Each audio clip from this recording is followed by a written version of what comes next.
కర్నూలు జిల్లా ఎమ్మిగానూరులో మాజీ కౌన్సిలర్ మాల మధుబాబుపై పోలీస్ స్టేషన్లో ఫిర్యాదులు నమోదయ్యాయి. తాము ఇచ్చిన అప్పు తిరిగి ఇవ్వమంటే మధుబాబు దుర్భాషలాడుతూ వేధిస్తున్నారని బాధితులు ఆవేదన వ్యక్తం చేశారు.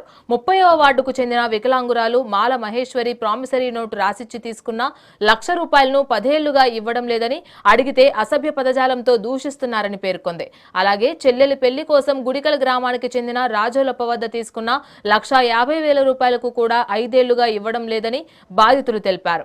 ఈ ఘటనను ఖండించిన మాల మహానాడు రాష్ట్ర ప్రధాన కార్యదర్శి మాల నరసన్న బాధితులకు న్యాయం జరిగే వరకు అండగా ఉంటామని స్పష్టం చేశారు.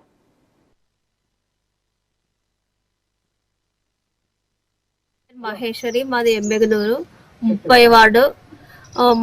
నేను పుట్టకతోనే వికలాంగురాలను. మధుబాబు అనే వ్యక్తి అప్పుడు 2016లో కౌన్సిలర్గా వర్క్ చేస్తుండే మధుబాబు నాతో పొదుపు గ్రూప్ నుంచి ₹1,00,000 అప్పుగా తీసుకొని 10 సంవత్సరాల నుంచి తీసుకోలేదు. నా డబ్బులు నాకు తిరిగి చెల్లించంటే నన్ను చాలా చాలా చాలా హింసావాదన చేస్తున్నాడు. లేనిపోని మాటలతో నలిపేస్తున్నాడు. నా పైనే లేనిపోని కంప్లైంట్లు ఇస్తున్నాడు.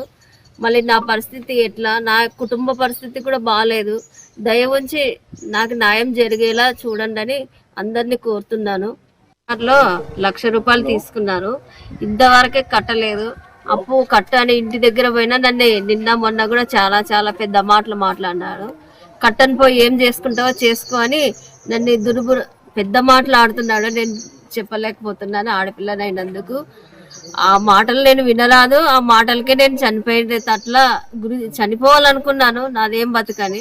కానీ అన్న వాళ్ళ సహాయంతో అట్లా చనిపోకూడదమ్మా, న్యాయం జరిగేలా చూసామన్నందుకు ధైర్యంతో నేను ముందడుగేసినాను. నా డబ్బులు నాకు కట్టకపోతే ఈరోజు నేను పట్టణ పోలీస్ స్టేషన్ మాజీ కౌన్సిలర్ మధుబాబు పైన ₹1,00,000 కట్టలేనందుకు మధుబాబు పైన కేసు పెట్టడానికి వెళ్తున్నాను. గుడేకల్లో ఇట్లా మన మధుబాబు సంఘంలో ఉందామని నన్ను పిలిచినాడు. ఒక టైంలో సంఘంలో నాకేం అవసరం లేదు బాబు, నానేదో కూలి పని చేసుకుని బతికేవాడు అని చెప్పినాడు. లేదు పెద్ద మంచి అందరూ ఉంటే బాగుంటుంది, మనం ఒక సంఘం కమిటీ ఉంటే బాగుంటుంది అంటే సరే లేదు ఏదో పిల్లలు పిలుస్తారని పోయినా. పోతే ఉన్నాక కొద్దిగా అట్లే ఉన్నాక బాగా అక్కడ ఇక్కడ మీటింగ్లు అవి తిప్పినాడు. మంచిగా ఉందామని చెప్పిన దానికనే తిరిగినాక ఏం చేసినాడు బాబా, పెద్ద మంచి మా చెల్లెది పెళ్లి ఉండదంటే మరి నేనేం చేయాలప్పా అన్నాను. నా దగ్గర ఏమన్నా లేవు కదా, నాన్న కూలి పోయి తెచ్చుకుని తినేవాడు అంటే ఎట్లా కానీ పెద్ద మంచి ఎవరి దగ్గర నిప్పి అది ఇది బీసీల దగ్గర కానీ అడ నిప్పి నాకు కడతాను అది ఇది అని చెప్తే సరేలే ఏదో చెల్లెలు పెళ్ళి అంటానంటే అక్కడ తెలిసి బీసీల దగ్గర ఇప్పించిన. బీసీల దగ్గర ఇప్పిస్తే ఆ వాళ్ళు ఉండి ఏమంటే నువ్వు రాసేయాలి కాదు, మా వాడు కాదు, నువ్వు అడుగుతున్నావు, నువ్వు రాసేయాలి, ఓ పిల్లోడు మాకు చూసలేమన్నారు అంటే కూడా లేదప్ప నన్ను ఉండాలి అది ఇది అంటానంటే కూడా రాసిస్తే నానే రాసిచ్చి వాళ్ళతో తెచ్చిస్తే ఏం చేసినాడు 6 నెలలకే కడతానని పిల్లోడు దాదాపు 3 ఏళ్ళు అయిపోయా. గుడేకల్లో ఇట్లా మన మధుబాబు సంఘంలో ఉంది 30 వార్డు. ఆమెనే పొదుపు సంఘంలో ఉంది.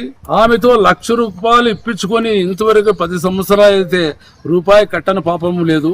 అటువంటి మధుబాబు ఈరోజు మాలలకు ఏదో చేస్తానని చెప్తున్నాడు.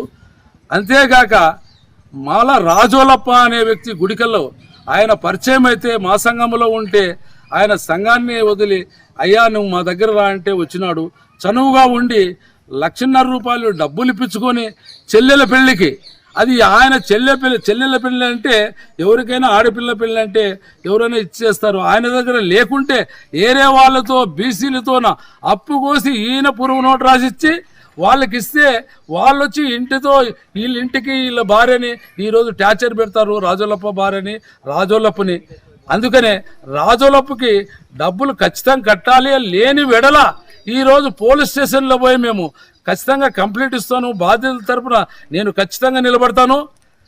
మహేశ్వరికి కానీ అండా ఉండి మహేశ్వరిని బెదిరిస్తూ నానా దుర్భాషలాడుతూ వికలాంగురాలనే మానవత్వం లేక ఒక ఆడపిల్లని అలా మాట్లాడడము మానసికంగా ఖచ్చితంగా ఆమె కృంగిపోతుంది. 30 వార్డు.